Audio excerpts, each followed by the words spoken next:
అందరికీ జై భీమ్. నమస్కారం అండి. ఈరోజు ఆంధ్రప్రదేశ్లో Jaganmohan Reddy and co fake batch అంతా కలిసి ఒక ప్రచారం మొదలుపెట్టారు. విజయవాడలో స్వరాజ్ మైదానంలో ఉన్న డాక్టర్ బాబాసాహెబ్ అంబేద్కర్ విగ్రహం మీద నారా చంద్రబాబు నాయుడు గారు మరియు నారా లోకేష్ గారు సుత్తులు పట్టుకుని వెళ్ళి ఆ విగ్రహాన్ని పగలగొట్టడానికి ప్రయత్నించారని చెప్పి విపరీతంగా దాన్ని 1కి 100, 100కి 1000 మందితో ప్రచారం చేస్తున్నాడు. కనీసం ఈ రాష్ట్రంలో ఉన్న ప్రజలు జ్ఞానవంతులు అనుకుంటున్నాడా లేకపోతే మరీ తెంగరపప్పలు అనుకుంటున్నాడా నాకైతే అర్థం కావట్లేదు. జగన్మోహన్ రెడ్డి 2019 ముందు ఇలాంటి కొన్ని ప్రచారాలు చేశారండి. ఒకటి, ఎవరైతే వివేకానంద రెడ్డి గారు ఉన్నారో వివేకానంద రెడ్డి గారిని చంపేసి ఉదయం 8 గంటలకి గుండెపోటుతో చనిపోయాడని ప్రచారం చేశారు ఫస్ట్. అదే సాక్షి మీడియా నుంచి, జగన్ మీడియా నుంచి. తర్వాత మరుసటి రోజుకే లేదు నారా చంద్రబాబు నాయుడు గారు చంపేశారు, ఆయన చేతిలో కత్తి పెట్టి నారాసుర రక్త చరిత్ర అని రాసిన వెధవన్నారు వెధవలు వెళ్ళు. అలాంటి వ్యక్తులు ఈ రోజున నారా చంద్రబాబు నాయుడు గారు, లోకేష్ గారు అంబేద్కర్ గారి విగ్రహం మీద దాడి చేశారు అంటున్నారండి. కోడికత్తి ప్రచారం చేశారు. కానీ సిబిఐ ఎన్ఐఏ కూడా క్లియర్గా చెప్పింది ఆ రెండు కూడా తప్పుడు ప్రచారాలే. జగన్మోహన్ రెడ్డి అంటే బ్యాచే వివేకానంద రెడ్డి గారిని చంపిందని తెలియజేశారు. కోడికత్తి అంతా డ్రామా అని తెలియజేశారు. దీంతోపాటు నారా చంద్రబాబు నాయుడు గారి మీద ఎస్సీలుగా ఎవరైనా పుట్టాలనుకుంటారా అని అన్నారు అని ముందు వెనక కట్ చేసి ఓ తప్పుడు ప్రచారం చేశారండి. నిజానికి అప్పుడు చంద్రబాబు నాయుడు గారు ఇక్కడున్న 2 కులాలు, ఒకటి ధనవంతులు, 2 పేదలు, నేను ఎప్పుడు పేదల పక్షాన ఉంటానన్నాడు మహానుభావుడు. ఆ మాటను కూడా వక్రీకరించి దళితులకు వ్యతిరేకంగా మాట్లాడాడు, ఎస్సీలని పుట్టుకుని అవమానించారు చంద్రబాబు నాయుడు గారని చాలా విపరీతంగా అప్పుడు కూడా ప్రచారం చేశారు. దాంతోపాటే మొన్న నారా లోకేష్ గారు దళితులకి జగన్మోహన్ రెడ్డి పీకిందేం లేదు పొడిసిందేం లేదని అంటే ఆ మాటను ముందు వెనక కట్ చేసి దళితులు పీకిందేం లేదు పొడిసిందేం లేదన్నారు నారా లోకేష్ గారని తప్పుడు ప్రచారం చేసిన తప్పుడు ఎదవలండి. వీళ్ళు నిజంగా మనుషులు పుట్టారా అబద్ధాలకు పుట్టారో నాకైతే అర్థం కావట్లేదు. కానీ ఇలాంటి తప్పుడు ప్రచారాలు చేసిన ఇదే వెధవలు ఈ రోజున డాక్టర్ బాబాసాహెబ్ అంబేద్కర్ విగ్రహం మీద నారా చంద్రబాబు నాయుడు గారు, లోకేష్ గారు దాడి చేశారని చెప్తున్నారండి. నేను ఆ స్టాట్యూని సందర్శించి వచ్చాను. అక్కడ చూస్తే బాబాసాహెబ్ అంబేద్కర్ గారి విగ్రహం 125 అడుగులు ఉన్నా సరే ఆ విగ్రహాన్ని డామినేట్ చేస్తూ ఇంతంత తాటిగా ఎంత అక్షరాలతో వైఎస్ జగన్మోహన్ రెడ్డి అని పెద్ద పెద్ద అక్షరాలతో పేరు రాసుకున్నాడండి. ఇతను పేరు రాసుకుంటే ఎవడికో నచ్చలేదు. ఎందుకు నచ్చలేదు అంటే దానికి కూడా కొన్ని కారణాలు ఉంటాయండి. ఇప్పుడు జగన్మోహన్ రెడ్డి అధికారంలోకి వచ్చిన వెంటనే అంబేద్కర్ గారి పేరు విదేశీ విద్యకు తీసేసి జగన్ పేరు పెట్టుకున్నాడు. అలాగే హెల్త్ యూనివర్సిటీకి ఎన్టీఆర్ గారి పేరు తీసేసి వైఎస్ రాజశేఖర రెడ్డి పేరు పెట్టుకున్నాడు. అయితే ఎవడో అమాయకుడు ఒకవేళ గవర్నమెంట్ మారితే ఇలా పేరు తీసేయలేమో, జగన్మోహన్ రెడ్డి పేరు కూడా తీసేసి ఇక్కడ చంద్రబాబు నాయుడు గారి పేరు ఎట్టలేమో, ఒకవేళ జగన్మోహన్ రెడ్డి మర్చిపోయారేమో ఈ గవర్నమెంట్ అని చెప్పి ఎవడో పీకి పారేసి ఉంటాడు. అది ఎవరైతే పీకేశారో తెలుగుదేశం పార్టీ నుంచి మేము ఖండిస్తున్నాం. అలాంటి దాన్ని కూడా ఖచ్చితంగా వారి మీద కూడా పార్టీ చర్యలు తీసుకుంటుంది. తెలుగుదేశం పార్టీ అధికార ప్రతినిధిగా నేను ఖండించినా ఒక దళితుడిగా నేను చాలా ఆనందపడ్డానండి అతను చేసిన పనికి. ఎందుకంటే జగన్మోహన్ రెడ్డి పేరు అంబేద్కర్ గారి కాళ్ళ దగ్గర ఉండటానికి కూడా అతనికి అర్హత లేదండి. ఎందుకంటే జగన్మోహన్ రెడ్డి అనే వ్యక్తి వ్యభిచారులకు నాయకుడు. ఎందుకు ఈ మాట అన్నానంటే ఈ రోజున దువ్వాడ శ్రీనివాస్ స్టోరీ జరుగుతుందండి. దువ్వాడ శ్రీనివాస్కి నేను గర్ల్ ఫ్రెండ్ అంటూ వచ్చింది ఒక ఆమె డైరెక్ట్గా చెప్తుంది, మేము అడల్టరీ చేస్తున్నాం, మేము వ్యభిచారం చేస్తున్నాం, నేను దువ్వాడ శ్రీనివాస్ అని డైరెక్ట్ చెప్తుంది. వైసీపీ లీడర్ అట ఆమె. అలాగే ఎవరైతే అంబటి రాంబాబు పెళ్ళయ్యి వేరే ఆమెతో తప్పుడు మాటలు మాట్లాడుతూ అడ్డంగా దొరికిపోయాడు. గోరంట్ల మాధవ్ అతను న్యూడ్ కాల్ మాట్లాడుతూ అడ్డంగా దొరికాడు. అంటే న్యూడ్ కాల్ అయితే భార్యతో అయితే మాట్లాడు కదా. వీళ్ళందరూ వ్యభిచారులే. ఈ వ్యభిచారులకు నాయకుడు ఎవరంటే జగన్మోహన్ రెడ్డే. వ్యభిచారులతో పాటు అలాంటి వ్యభిచారులకి నాయకుడైన వ్యక్తి అంబేద్కర్ గారి పాదాల దగ్గర ఉండటానికి, అంబేద్కర్ గారి విగ్రహాన్ని పెట్టానంటానికి అతనికి అర్హత ఉందండి? హంతకులకు నాయకుడు జగన్మోహన్ రెడ్డి.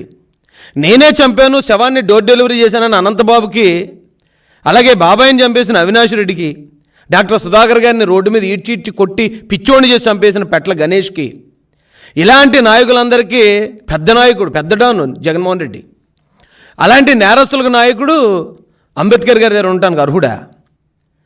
ఇంకా చెప్పాలంటే గంజాయి డాన్ జక్కంపూడి, ఆ డ్రగ్స్ డాన్ ద్వారంపూడి, ఇలాంటి వాళ్ళందరికీ నాయకుడు అండి. ఇలాంటి నేరస్తుడు, కరుడుగట్టిన నేరస్తుడు ఫ్యాబ్లో ఎస్కోబార్ అని మా నాయకుడు చంద్రబాబు నాయుడు గారు అన్నారండి తను ఆల్రెడీ. నిజం చెప్పాలంటే ఆ ఫ్యాబ్లో ఎస్కోబార్ కూడా ఎందుకు పనికిరాడు జగన్మోహన్ రెడ్డికి. అలాంటి వ్యక్తి ఈ రోజున మేము అంబేద్కర్ గారి విగ్రహం పెట్టాం కాబట్టి ఆ పేరు వేసుకుంటాం మేమని చెప్పి మాట్లాడతారా? ఏమండి, వివేకానంద రెడ్డి గారి విగ్రహం పెట్టి ఆ విగ్రహం మీద అవినాష్ రెడ్డి పేరు, జగన్మోహన్ రెడ్డి పేరు వేసుకుంటే, ఆ సునీత రెడ్డి గారు కనుక ఒప్పుకుంటే అంబేద్కర్ గారి విగ్రహం మీద అతను పేరు వేసుకోవడానికి మేము ఒప్పుకుంటామండి. ఎందుకంటే వివేకానంద రెడ్డి గారిని చంపింది వాళ్ళే, చంపిన వాళ్ళే ఆ విగ్రహం కింద పేరు వేసుకోవడం ఎంత పాపమో. ఈ రాష్ట్రంలో జగన్మోహన్ రెడ్డి అధికారంలోకి వచ్చిన దగ్గర నుంచి దళితుల మీద దాడులు, కొట్లాట, చంపేయటం, శిరోమణనాలు చేయటం, శవాళ్ళని ఇళ్ల ముందు ఇసిరేయటం, వాళ్ళ పథకాలను 27 పథకాలను రద్దు చేయటం, అంబేద్కర్ గారి పేరుని ఓవర్సీస్ అనే పథకానికి ఉన్న పథకాన్ని ఆ పేరుని తీసేయటం, ఇంత దారుణంగా అంబేద్కరిజం మీద దాడి చేసిన ద్రోహి జగన్మోహన్ రెడ్డి. అలాంటి జగన్మోహన్ రెడ్డి అంబేద్కర్ గారి విగ్రహం పెట్టాడు కాబట్టి అతను పేరు వేసుకుంటాడా? ఎవడో చెప్తున్నాడండి అంబేద్కర్ విగ్రహంకి దాత అని. ఎవడు దాత? జగన్మోహన్ రెడ్డి గారి తాత రాజారెడ్డి గారి డబ్బులు తెచ్చి పెట్టాడా?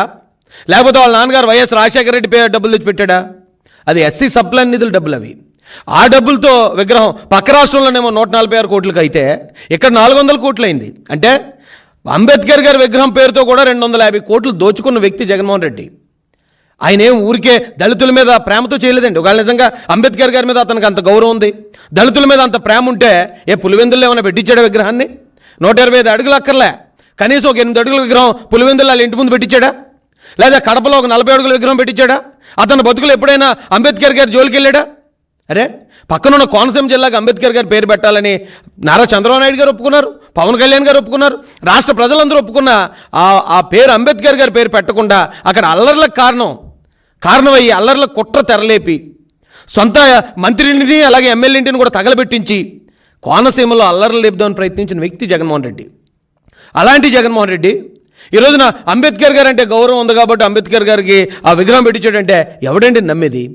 ఇంకా ఈ రాష్ట్రంలో దళితులు ఇంకా ఆ పరిస్థితుల్లో ఉన్నారని అనుకుంటే అంతకన్నా దౌర్భాగ్యుడు ఇంకొకరు లేడు. ఈ రోజున నారా చంద్రబాబు నాయుడు గారు దళితులకు వ్యతిరేకంగా ఆయన్ని చిత్రీకరించాలి, దళితులకు శత్రువుం చేయాలని చేసిన ప్రయత్నాలన్నీ ఈ రోజున ఆంధ్రప్రదేశ్లో ఉన్న దళితులందరూ తెలుసుకున్నారు కనుకే ఈ జగన్మోహన్ రెడ్డిని 11 సీట్లకు ఇచ్చి మూలలో కూర్చోబెట్టారు. అదే దళితులకి నారా చంద్రబాబు నాయుడు గారు దళితుల నుంచి బాలయోగ్ గారు లాంటి గొప్ప నాయకుడిని కేంద్రంలో లోక్సభలో కూర్చోబెట్టి ప్రధానమంత్రిని సైతం లేచి గౌరవించే స్థానం ఇచ్చారు నారా చంద్రబాబు నాయుడు గారు. ఈ రాష్ట్రంలో దళితులకి 27 పథకాలు ఇచ్చారు. అరే బాబు, మీరు కూడా విదేశాలు వెళ్ళి చదువుకుంటే అంబేద్కర్ అంత టోళ్ళు అవుతారు మీరని ఆ పథకానికి అంబేద్కర్ గారి పేరు పెట్టింది నారా చంద్రబాబు నాయుడు గారు. వందలాది మంది ఎస్సీ ఎస్టీ బీసీ పిల్లల్ని విదేశాలు పంపించి చదివించాడు మహానుభావుడు. అలాంటి వ్యక్తిని, అలాంటి దళిత బంధువైన నారా చంద్రబాబు నాయుడు గారిని ఈ రోజున దళితులకు వ్యతిరేకం చేయాలి, మళ్ళీ ఇక్కడ విద్వేషాలు రేపాలనే ఒక భయంకరమైన కుట్రకు తెరలేపిన జగన్మోహన్ రెడ్డిని ఇమీడియట్గా కంట్రోల్ చేయాల్సిందిగా ఈ రాష్ట్ర డీజీపీ గారిని కోరుకుంటున్నామండి. ఎందుకంటే అక్కడ జరిగింది జగన్మోహన్ రెడ్డి పేరు మీద దాడి. దళిత ద్రోహి జగన్మోహన్ రెడ్డి అంబేద్కర్ గారి దగ్గర అతని పేరు ఉండటానికి అతనికి అర్హత లేదని ఎవరికో కోపం వచ్చింది. దాన్ని పగలగొడితే దాన్ని 2 కులాల మధ్యలో గొడవగా చిత్రీకరించాలని. నిజానికి అంబేద్కర్ గారి విగ్రహం ఇక్కడ పెట్టడానికి కూడా ఒక బలమైన కారణం ఉందండి.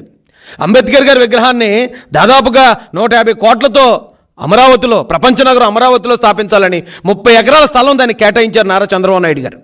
ఈ రోజున ప్రపంచ నగరంలో ఉండాల్సిన విగ్రహం అది. ఆ విగ్రహాన్ని అక్కడి నుంచి తీసుకొచ్చి, అంటే ఒక పక్కన అమరావతిని నాశనం చేయాలి, ఆ విగ్రహాన్ని తెచ్చి విజయవాడ స్వరాజ్ మైదానంలో పెట్టడం మొదలు పెడితే అక్కడున్న కమ్మ సోదరులు ఏమైనా వ్యతిరేకిస్తే అప్పుడు కమ్మలకి దళితులకి గొడవగా క్రియేట్ చేద్దాం, అల్లర్లు రేపుదామని అప్పుడు ప్లాన్ వేశాడు. అయితే విజయవాడలో ఉన్న కమ్మ సోదరులు ఎంతో హుందాగా బాబాసాహెబ్ అంబేద్కర్ గారు అంటే ఈ దేశానికి రాజ్యాంగం ఇచ్చిన వ్యక్తిని ఆయన గౌరవించి ఎవరు ఏ గొడవ చేయకపోయేటప్పటికీ అప్పుడు ఇతని కుట్ర పాటించడానికి అవకాశం దొరకలేదు జగన్ రెడ్డికి. ఈ రోజున కమ్మవారు అడ్డుకుంటున్నారు, కమ్మవారు దాడి చేశారని చెప్పి ఒక కులం మీద కూడా ముద్రేసి బతుకుతున్నాడు. ఇంకా నిజానికి మనుషులకు పుట్టారా, అబద్ధాలకు పుట్టారా? మీరు ఈ అబద్ధాల మీద ఎంతకాలం బ్రతుకుతారు జగన్ రెడ్డి అని అడుగుతున్నాను. ఎవడెవడైతే దీని మీద తప్పుడు ప్రచారం చేస్తున్నాడో, జగన్ రెడ్డి అనే ఒక ఫ్యాబ్లో ఎస్కోబార్ని మించిన ఒక నేరస్తుడి పేరు మా అంబేద్కర్ గారి దగ్గర ఉండకూడదని కోపం వచ్చిన ఎవడో అతని పేరును మాత్రం పీకేశాడు తప్పించి విగ్రహానికి ఎటువంటి అక్కడ చేటు జరగలేదండి. దాన్ని పట్టుకుని ఈ రోజున 2 వర్గాల మధ్యలో, దళితులకి తెలుగుదేశం పార్టీ వర్గాలకి మధ్యలో విద్వేషాలు రేపాలని, దళితులకి కమ్మవారికి మధ్యలో విద్వేషాలు రేపాలని ప్రయత్నిస్తున్న ఈ వైసీపీ అబద్ధాల కోర్లు ఎవరైతే ఉన్నారో, ఆ పనికిమాలిన ఎవరైతే ఉన్నారో వాళ్ళందరి మీద కూడా 295A 153A ఈ ప్రకారం వాళ్ళ మీద చట్టపరమైన చర్యలు తీసుకోవాలని మేము డీజీపీ గారిని రిక్వెస్ట్ చేస్తున్నామండి. ఎందుకంటే వీళ్ళు ఎలాగైనా సరే గొడవలు రేపాలి, అశాంతి రేపాలి, శాంతి భద్రతల సమస్యలు తీసుకురావాలి, కులాల మధ్యలో మతాల మధ్యలో గొడవలుగా మార్చాలని జగన్ రెడ్డి చాలా ఊవిళ్ళు ఊరుతున్నాడు. దీనికి ఈ రోజున ఆ సాక్షి టీవీలో ఎక్కడ చూసినా ఇదే మ్యాటర్ అండి. ఎక్కడ చూసినా అంబేద్కర్ గారి విగ్రహం మీద చంద్రబాబు నాయుడు గారు, లోకేష్ గారు దాడని రాస్తున్నాడు. ఆ సాక్షి మీడియాని కంప్లీట్గా బ్యాన్ చేయాలి ఈ రాష్ట్రం నుంచి. ఈ రాష్ట్రానికి పట్టిన శని ఏదైనా ఉందంటే ఆ సాక్షి టీవీ, సాక్షి పేపరు, ఈ వైసీపీ పార్టీ. వీళ్ళని ఈ రాష్ట్రం నుంచి కంప్లీట్గా ఎలిమినేట్ చేయకపోతే, ఈ రాష్ట్రం నుంచి తరిమి కొట్టకపోతే ఈ రాష్ట్రానికి ఎప్పటికైనా వీళ్ళ ద్వారా పెనుముప్పు ఉందండి. కులాల మధ్య మతాల మధ్యలో విద్వేషాలు నింపుతారు. ఈ రోజున చంద్రబాబు నాయుడు గారు, లోకేష్ గారు 18 గంటలు పనిచేస్తున్నారు. వాళ్ళు ఈ రాష్ట్రానికి పెట్టుబడులు ఎలా తీసుకురావాలి, ఈ రాష్ట్రంలో పిల్లలకి ఎలా ఉద్యోగాలు కల్పించాలి, ఇచ్చిన పథకాలను సూపర్ 6ని ఎలా నిర్వహించాలని చెప్పి 18 గంటలు పనిచేస్తూ ఉంటే ఈ పనికి మనలోకి ఇంకే పని లేక ఎలా గొడవలు సృష్టించాలి, వర్గాల మధ్యలో ఎలా విభేదాలు సృష్టించాలి, తప్పుడు వార్తలు ఎలా వండి వార్చాలనే దాని మీద వీళ్ళందరూ పనిచేస్తున్నారు. దయచేసి వీళ్ళని కట్టడి చేయాలండి. మేము రేపు కాకినాడ జిల్లా ఎస్పీ గారిని కూడా కలుసుకుంటాం. ఇప్పుడు ఈ తప్పుడు ప్రచారం చేసిన వాళ్ళందరి వీడియోలు, వాళ్ళకి సంబంధించిన వివరాలు తీసి మేము కేసు అయితే అక్కడ పెట్టడం జరుగుతుంది. ఎఫ్ఐఆర్ అయ్యేదాకా అవసరమైతే అక్కడ నిరాహార దీక్ష చేసైనా సరే ఈ తప్పుడు ప్రచారం చేసిన ప్రతి ఒక్కరి మీద ఎఫ్ఐఆర్ చేయించి కేసు నమోదు చేయించి చట్టపరమైన చర్యలు తీసుకోకపోతే ఈ రాష్ట్రంలో ఇలాంటి తప్పుడు ప్రచారాల వల్ల కులాల మతాల మధ్యలో విద్వేషాలు రేగే పరిస్థితి ఉంది. కాబట్టి ఖచ్చితంగా దీని మీద చర్యలు తీసుకోవాల్సిందిగా రిక్వెస్ట్ చేస్తూ ఈ అవకాశాన్ని ముగిస్తున్నానండి. ఈ అవకాశం ఇచ్చిన ప్రెస్ సోదరులందరూ కూడా హృదయపూర్వక ధన్యవాదాలు తెలియజేస్తున్నానండి. Thank you so much.